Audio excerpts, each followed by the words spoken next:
కాంగ్రెస్లో రాజశేఖర రెడ్డి గారికి వీర విధేయులు ఉన్నారు. వాళ్ళలో కొంతమంది జగన్ గారు వెళ్ళారు, కొంతమంది కాంగ్రెస్లో ఉన్నారు. జగన్ గారు సొంత పార్టీ పెట్టుకున్నారు. ఈ జగన్ గారి మీద ఎప్పుడైతే ఈ సిబిఐ దర్యాప్తు కానివ్వండి ఇవన్నీ మొదలైనయో, కాంగ్రెస్ హైకమాండ్ దగ్గరికి వెళ్ళి వీళ్ళిద్దరి మధ్యటువంటి దూరాన్ని తగ్గించడానికి ఎవరు ప్రయత్నించలేదా? చాలా జరిగిందండి, గ్యాప్ వచ్చేసింది. ఇప్పుడు ఈయన సొంతంగా రాజీనామా చేసి పార్టీ పెట్టుకోవాలని వాళ్ళేమో ఓ రకంగా వీళ్ళేమో రకంగా రకరకాలైనటువంటి గ్యాప్స్ వచ్చేసినాయి.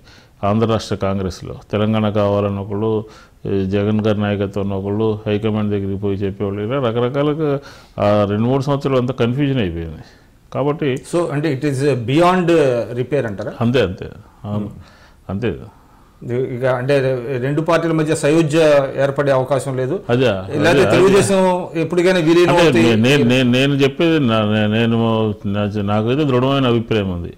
ఇప్పుడు కాంగ్రెస్, వైఎస్ఆర్, సిపిఎం లేకపోతే ఇంకా వేరే ఏ పార్టీలైనా సరే చంద్రబాబు నాయుడు తెలుగుదేశం పార్టీ తిరిగి అధికారంలో రాకూడదు అని ఒక దృఢమైనటువంటి ఆలోచనతో ఉండాల్సినటువంటి అవసరం ఉంది.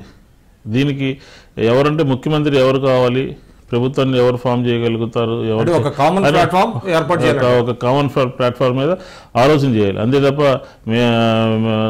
దానికి తగినటువంటి సహృద్భావమైనటువంటి వాతావరణం ఏర్పాటు చేయాలి. నేను ఎందుకు అంటున్నానంటే 2004లో రాజశేఖర రెడ్డి గారు కూడా ఒక ఫ్రంట్ ఏర్పాటు చేశారు.